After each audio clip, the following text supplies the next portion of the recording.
There's an old biblical witticism. I forget where I read it or who wrote it, but it says if the Gospel of John is John high on marijuana, then the Revelation is John high on acid. And carrying that analogy further, then Left Behind is John high on crystal meth, like some blue crystal Heisenberg type shit. Though well, I didn't read all of those books, I read the first one. That was enough. It's the most hyper paranoid, like, postmodern interpretation of Revelation translated into like political right wing reality. Like, it's very strange. It was also like bizarrely printed. Um, the entire book was all left justified. I don't know if this was a laziness thing, like the typesetter was just like, fuck it, or if it just accidentally rolled out like that. But it was all left justified. It was extraordinarily annoying to read. I don't know if you've ever come across that. Maybe it was just the copy I had. Maybe it was just like fate for me to get this one fuck up copy. But it was annoying to read in that regard alone, disregarding how ridiculous it was in itself.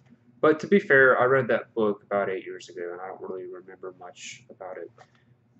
God knows why I read it, but I watched the original not to see if they follow the book, but just I was bored and I needed something to watch, and I thought it'd be funny, and God, it was. The original is terrible. It is really bad. There's just so much unintentional hilarity in it that I can't really get into right now because I'm not reviewing that movie, but it's pretty bad.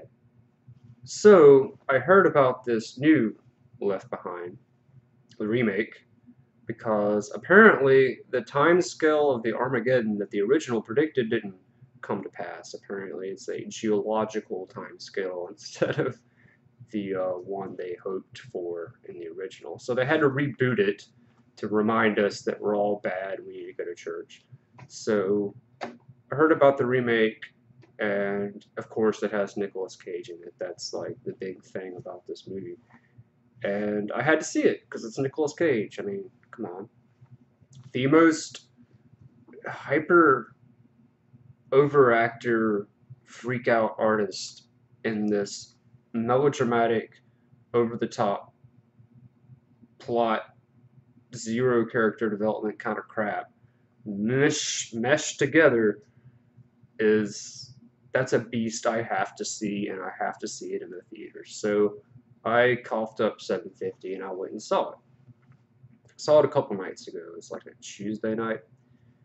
Cause I'm not gonna go see a Left Behind movie with the full intention of laughing at it on a Sunday night in the Bible Belt. I don't want to get murdered or repeatedly witnessed to. It's just not the way I roll. If I'm going to go see a bad movie, I purposefully try to see it at a time where there's not a lot of people because I don't want to be an asshole. But anyway, so I went to go see this. I actually had to get in disguise to go see this movie. I wore like a polo shirt. I couldn't help it, but I wore a Burnett's vodka hat. I just had to do that. And so I go to see this movie. Nobody would go see this with me. I actually wanted a bodyguard to go see it, but everybody's like, Left Behind? Oh, you're on your own. I'm not doing that. So I had to go see it by myself, which was fearsome. And I was actually like kind of hoping that the theater would be empty, which I should have known better. And I asked the Ticketmaster person, like, well, the person at the counter was like, so I bet you hadn't sold a lot of tickets to this. And he's like, no, we sold like 18. And I'm like, oh, God. So I go in, and there's this big crowd. Like, anytime I go to see a movie that I know is bad, I'm going to laugh at it. I always, like, scope out the audience just to, like, get my bearings. I'm like, oh, yeah, that guy is going to be a problem. I need to watch him. Just cautionary, you know. And there's just this big group of old white people all congregated on the left side of the theater, all by themselves. God knows why. They're not they're not even like positioned to see the movie in a good way. They're off on the left by themselves. It's like 10 minutes before the movie starts. I'm like, okay, good. Y'all stay there. I'll stay here. Leave me alone, please. Not that I don't like people like that, just I don't want them getting mad at me laughing, making jokes. But anyway, so I sit down to see this movie, and I expected it to be boring. That was my main expectation for it. I was like, oh god, this is gonna suck. Can't believe I'm giving up a full like 2 hours to see this movie. It was like an hour and 45 minutes, but no, I was wrong. This movie is beyond the pale. It is bad, mind-blowingly. Like it's pretty fucking bad. It is right up there with The Room or Birdemic or The Happening. Like the first one was bad, but it was kind of like a cynical bad. Like they didn't really care what they were doing as long as it had a message and they could sell it to Christians and make their money. That was the effect I got from the first, like the original. This movie wears its heart on its sleeve, much like Birdemic, and is god awful. This is one of the most unintentionally hilarious movies I've seen in theaters in the past 20 years. I will go ahead and say that. It's that bad. Anyway, I guess I have to get to that movie now. Um, it starts out really slow. Um, the credits are rolling. I knew Nicolas Cage was in this. Of course, that's the only reason I'm going to see this. And it turns out Leah Thompson's in this as well. I did not know that. And I was like, oh, Leah Thompson? She's sunk kind of low, hadn't she? Or has she? Who knows what her motivation was for being in this. And knowing beforehand from like the first movie or the original that odds are she's playing Nicolas Cage's wife, giving her age frame. So she's not going to be in this long, which is probably even why she's in it. Like, oh, let me read the script. Oh, I'll be that character. She's only in it for 30 minutes. And so it's not like a broad spectrum of female characters, at least in the first one. I haven't seen the subsequent films. And unless like the Whore of Babylon pops up in the later movies, there's only about 3. I know she ain't the young girl that Nicolas. I'll get to that later. But Nicolas Cage has an affair. But spoiler. It starts out with Nicolas Cage's daughter Chloe. She gets off an airplane and she calls her mom. And she's like, I'm home for Dad's surprise birthday / anniversary / whatever thing they're having. And Leah Thompson's like, oh, I'm sorry, your dad's not coming home. And she doesn't take this very well, so she hangs out in the food court of the terminal where they are, And this is where Nicolas Cage. He appeared before this, but this is where he makes his dramatic appearance. And she's just kind of moping, and you can hear him like coming up the escalator. I don't think he's laughing about anything in the script. And she sees him, and he looks at her, and he's just like, oh shit, action. So he goes to sit down with her. And at this point in the movie, I began to notice a leitmotif, at least as far as Nicolas Cage is concerned, where he will, it's like he just read the script and memorized it in half a day and went about whatever the hell he does in his everyday life. And whenever he's acting with other people, they will miss the pacing of the scene they're in and he gets frustrated. So he'll ad lib interjections to try to pick things up. Like she sees him with this like younger, hotter flight attendant, and she asks him about it. She's like, "Who's that girl?" He's like, "Oh, what girl?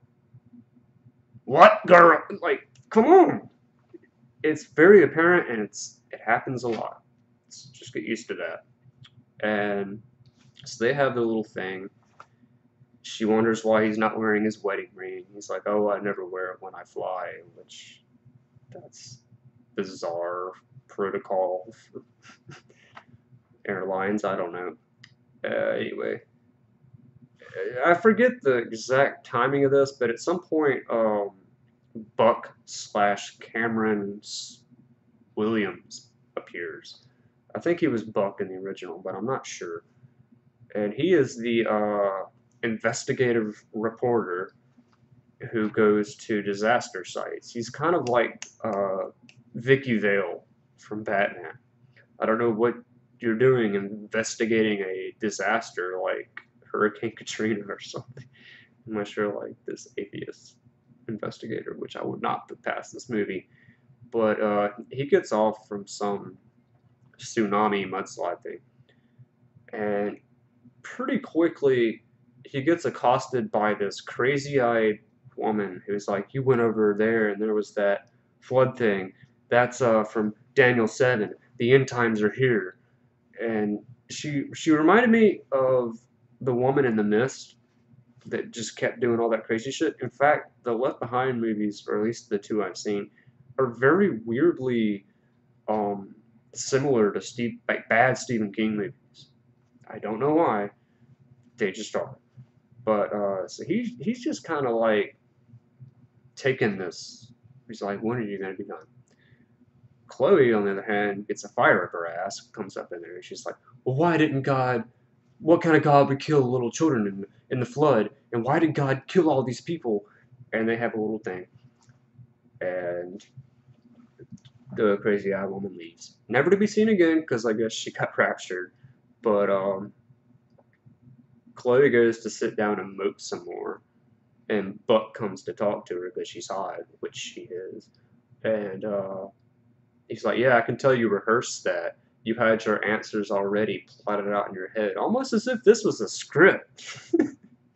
You know, and Chloe's like, "Yeah, I was rehearsing that for my mom. My mom's Leah Thompson."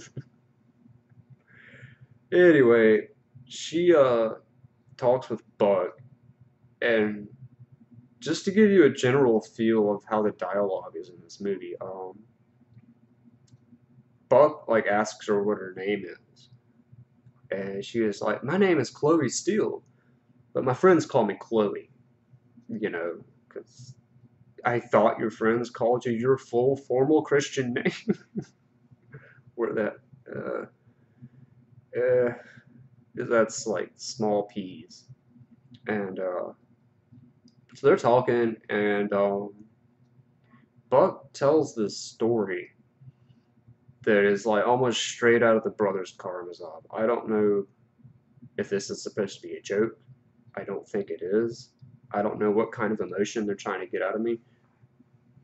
I'm not the target audience for this movie, granted, but he says like there was this hurricane tsunami thing, some third world country he was in or whatever, and this woman was like holding on to something, and all her kids got flushed away in like the wave or whatever, except for one, and she managed to save it.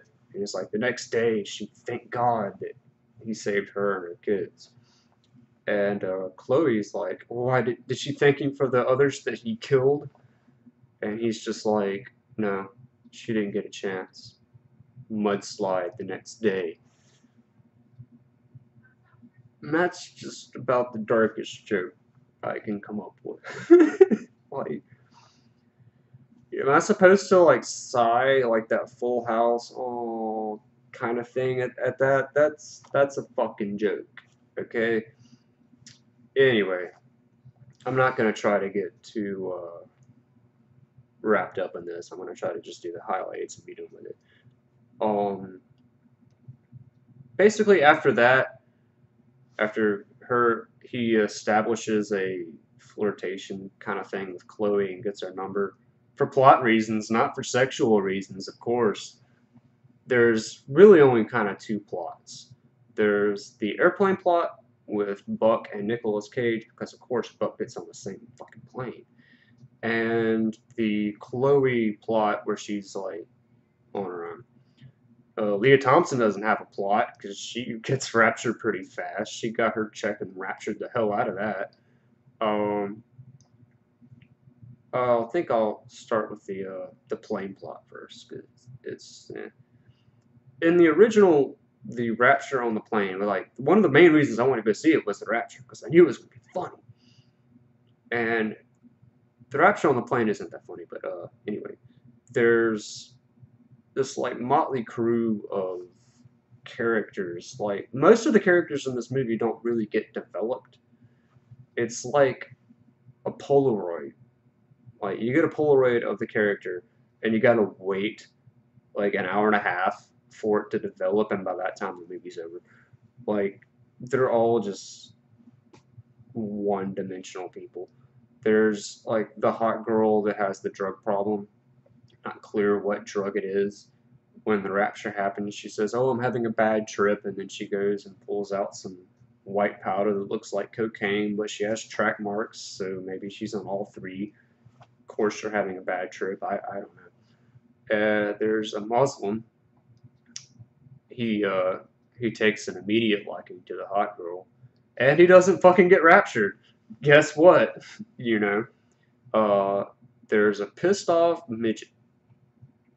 I think he's supposed to be comedic relief, which is kind of crass, but I'm not quite sure. He looks a lot like Vern Troyer. He might actually be Vern Troyer. I don't know. Like, as if Vern Troyer had a fourth uh, Austin Powers in the works that just fell through and he just couldn't. His resentment took over his personality. I don't know. This character hates everybody and is gonna fight to the death over everything. Just that kind of character. They're always annoying, but in this case, it's almost relief to see something conventional. Um, there's an Asian scientist guy. He doesn't figure much in. A black woman and her kid who gets raptured and doesn't matter. And that's pretty much it. There's a Texas like tycoon guy. I don't really. He doesn't do shit. And they're on the plane. They're going to London. Rapture. The really funny shit is with Chloe. Um, Chloe goes home to see Leah Thompson, and Leah Thompson, you know, of course, she's the religious baddie in the movie, and they have an argument or something, and they're supposed to be emotional. I don't have emotions. I didn't get it. And Leah Thompson's just kind of like in like exasperation. She's like, oh, and she puts this towel down on her Bible, like product placement. Yeah, the Bible's a product. In this movie, it is. And Chloe takes her brother to the mall. Her brother, the exposition machine, who gets a baseball club. Like she gives him a baseball club, and he's like, "Oh, this is the something something something baseball club that I had always wanted. The exact version of this I had always wanted." That's another indication of how bad the dialogue is in this movie. Oh wait, I forgot something. Sorry, I knew I would mess this up. But back when Buck and Chloe are talking, and this is again a recurring, maybe unintentional theme. He's sitting at a table like opposite her, and they're and this like caravan of fat women and baby strollers just goes between them, and it totally cuts him off, and I'm just like, hey, did you watch like a bunch of Mystery Science Theater movies and like cherry pick the best riffs and decide to like copy that in this movie? Because that's what it feels like at times. It's control your extras. You're not paying them shit anyway. I know that. Probably disgruntled, but Anyway, so she takes her brother to the mall. Don't know why. At this point in the movie, I had to use the bathroom really bad. I should have before, but I didn't. And so I'm kind of fighting off using the bathroom and waiting for the rapture because that is one of the main reasons I went to see this. And I'm using all my knowledge of the laws of dramatic tension and the three-act structure to kind of guess when the raptures are going to happen and if I can wait it out. I decided to wait it out. Through a lot of pain for this. And the rapture happens, and I'm gonna be nice. And if you like bad movies and you enjoy them because they're bad, skip about the next minute, maybe two, of this video because I don't want to spoil this for you. This is really great. Um, she's with her brother. And they're in the mall, in a food court again. This movie likes food courts for some reason. There's a carousel, and I can already tell, like, oh god, that's gonna be funny. Uh, Basically, I need to explain what the rapture is. The rapture is where God comes back and takes the righteous to heaven. Well, the live people. I don't know if he like basically you just get like sucked out of your clothes. Like I don't know if anybody here watches Dragon Ball Z, but you know when Cell would like stick people and suck them out of their clothes. It's like that. I don't know if the dead like he sucks their putrid shit out of their death suits or not, but that's what the rapture is basically, and it's the biggest plot point in this movie. In fact, probably the only plot point. Well, this happens in the mall, of course, just like I wanted it to. And the rapture in the original was one of the funnier parts. But in this one, they amp it up to about 11. It is severely funny. Like I said, I'm gonna spoil this, but so Chloe and her brother have this like reconciliation. I don't know what about, but she hugs him, and then like boop, he's like sucked out of his clothes. It's so sudden, and I tried not to laugh. I honestly did, but I could not help it. I'm guffawing like a fat bastard in that theater. I was just like, okay, go ahead and lynch me later if y'all want to. I'm gonna laugh at that. I really I fail at describing how funny it is, but it is one of the funniest things I've seen in theaters in the past 20 years. It's right up there with like Emily Rose or something like that. But not only that, it keeps going. Um, she like I don't know how I would react if I was like hugging somebody and there's just the clothes. I don't know what I would do. She's just kind of like lifting up his clothes. Like, are you still there? You know? And the mall itself goes into like utter chaos. Like at some point in the movie, they say like about 1 million people get raptured. I don't really know if there's an exact count, but let's just say in this mall about 100 people did, right? This is like people were standing around and then they just saw like strewn clothing like laying around the mall and like, oh, the rapture happened. Yeah. It's like time is up. Revolution. They riot. There's all kind of like just bad shit going on. Like it makes me like think of it's like a fractal. You know, there's so much just like hyper shit going on. I can't see it all. I could only like find a few things. Like I think there's some looting going on. Maybe I know somebody falls down an escalator or something like that. And oh my god. So Chloe tries to get out of the area. She tries to like hijack a car pretty much. And this airplane just crashes into the car she's next to, like out of nowhere. And at this point, I'm starting to like question God's rapture technique. Because, like, I don't know, I'm not a physicist, so if you had an airplane and then the pilot just got, you know, raptured, if you had it on autopilot, it would just keep flying till it ran out of gas, and then probably just. If he wasn't, it would probably still not perfectly descend into this car. I know this is like nitpicking, but you have to see this to see how bad it is. So, and also, like, the rapture happens like in a quantum second. It's like instantaneous. So, if he got raptured, that was like a good 2 minutes ago. So he's just like, oh, there's that girl. I don't know. Or maybe God had second thoughts about rapturing this one guy. He's like, yeah, he's a good guy, but he fell asleep in church once. Fuck it. You know, I don't know.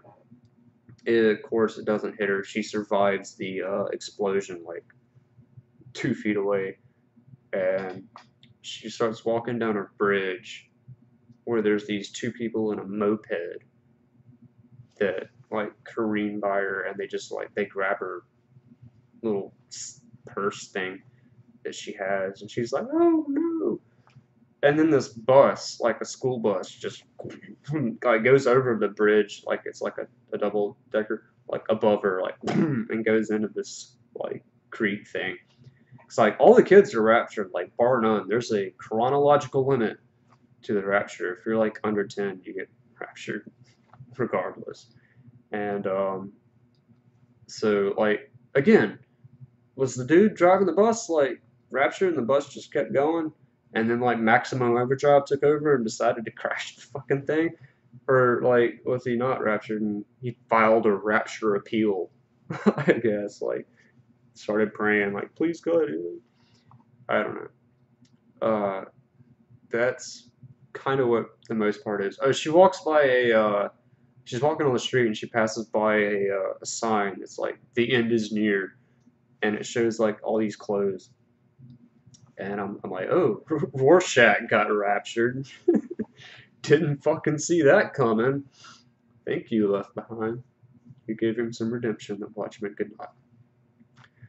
Um, that's pretty much most of. No, it's not actually. Um, so after the school bus thing, I think I was like, okay, that's enough rapture. I'm gonna go use the bathroom, and I smoked a cigarette too. I had to. You will understand if you watch this movie. So I go use the bathroom and smoke a cigarette. So it's like a 8 minute interval, and I come back and the rapture is still going on. It's like a good 30 to 45 minute chunk of this movie that just keeps going and going and going. They are emphasizing this rapture. It is. They know what their strong suit is. They can't do it right, but they know what it is. So the rapture on the plane kind of sucks. They just have clothing disappear. Uh, there's this one part where this black woman, uh, she kind of flips out Dr. Gonzo style about this. Like, she has a gun. Don't know how, but she just pulls out the gun and she's like, "I know what you're up to. How much did he pay you to do this?" You know, like whoa. She thinks they landed the plane clandestinely while she was asleep. Like they were just sitting around waiting for her to go to sleep, and then they landed it. This is like from, I think maybe like Los Angeles, maybe New York to London. Like they landed in the water, which is a big plot point in this movie. But and got her daughter and just like got back on point. Nothing's wrong, you know. And she like puts the gun on her chest like she's gonna kill herself, and I could not help it, but I'm like, do it, and she doesn't. But that's pretty much it on the plane, except for like the pissed off midget. Like he has some kind of like uh midget political thing going on. Like anytime somebody talks to him, he's like, "What? Is he pissed off because I'm a midget?" Like literally, that's how he is. Or not literally, but I don't know why. I think he might be comic relief, maybe not. But So Nicolas Cage, like once the rapture happens, the only really funny thing there is the people on the plane like bum rush the cabin to get into where Nicolas Cage is flying the plane because it's like it's all your fault, Nicolas Cage, you know. And he makes them wear the gas masks, so they're all like Dennis Hopper on Blue Velvet, like you know, it's a little ticklish. Then we've kind of hit the hour mark, or not quite an hour. This movie drags like Achilles dragging Hector through like Troy drags. It's bloody and it's disgusting, but it drags. Its only saving grace is it's funny. God, the riot's funny. Extras, they're underpaid and they're tearing shit down, but most of it just drags. You can handle that till you get to the funny parts. Let's see, I don't want to forget anything. When I went to use the bathroom, apparently,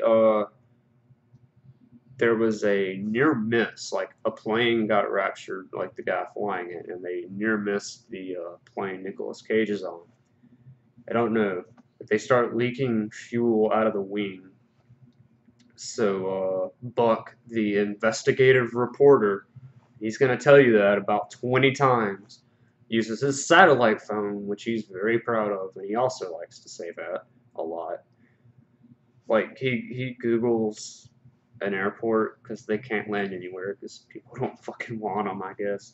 And he finds an airport somewhere, and he shows Nicolas Cage like the airport on like a Google map. He's like, "See that dot?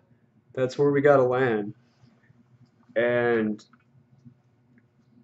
so they're heading there. Meanwhile, the passengers and Nicolas Cage, by the way, they kind of figure out that the rapture's going on, and Chloe decides to kill herself.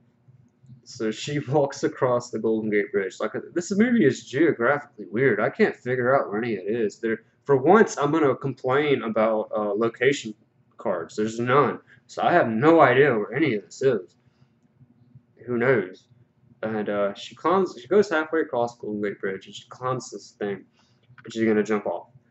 And I want her to. You know, I'm like, good. At least in one plot. Maybe you can wrap this movie up in the next 30 minutes. And so she's sitting there, and the camera is just like, you know, cycling around her with all this really bad CGI. It's kind of like bullet time, but if you fired a pellet, it's just like playing this like maudlin, crappy, soft music. And she's gonna do it. She almost steps off, then she gets a call from Buck, which of course makes her not want to kill herself. Um, So they talk, and she decides to save the day. I'm like, okay. She runs off and gets in a motorcycle that was just conveniently kind of just like, tipped over a bit. Like I guess the guy got raptured. He was going like 5 miles an hour or something. And she gets on that, and she goes to the runway where they're gonna try to land the plane. And there's like these road cones like around it. I don't know why. She gets in this like blue Ford Ranger and like plows down the road cones so they can have room to like land this plane, right? Eh, and she does this, and Nicolas Cage is like, "That's great, dear, but I need like a fire or something I can see the damn roadway because there's no apparently a rapture also includes electricity getting knocked out, so there's no electricity anywhere." And so he's flying, and she's like, "Okay," so she takes gasoline and blows up these like barrels that oh wait, first uh and this is one of the things about that movie, with a really like a movie this bad, you have a hard time judging whether or not it's trying to be funny or it's not. Once it's fucked up and became funny when it's not trying to be, you don't really trust it when it's trying to be, if you know what I mean. So when Nicolas Cage tells her he needs to see some kind of like beacon or something, she's like clicks the car light. She's like, "Is that good? Is that good?" That could have been intentionally funny. I don't know, but it was pretty fucking funny.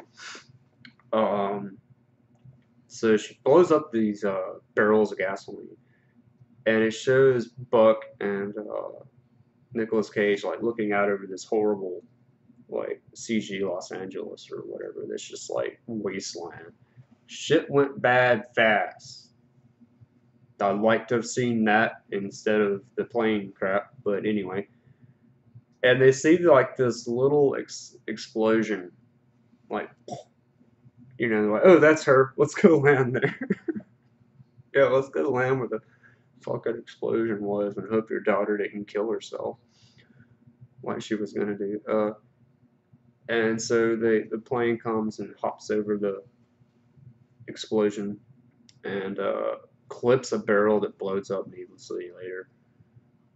And they land, and the flight stewardess who wanted Nicolas Cage, but now has changed her mind when she finds out he's married. Ain't married no more. Leah Thompson got raptured. um, Plops out like the balloon slip and slide thing, which is really funny because there's only about 5 feet from the bottom of the door to the ground from this plane, and you can clearly see this. But she does it anyway. I guess it's protocol, like not wearing your ring, you know. And they're all like hopping off, and somebody like boots the midget off, which I actually think is trying to be funny, but not as funny as it is. Midget like rolls and boom, bounces off, kind of like Wolf of Wall Street, where they throw the midget, kind of like that. Yeah, that's about the level of ethical sensitivity you're going to get out of this movie.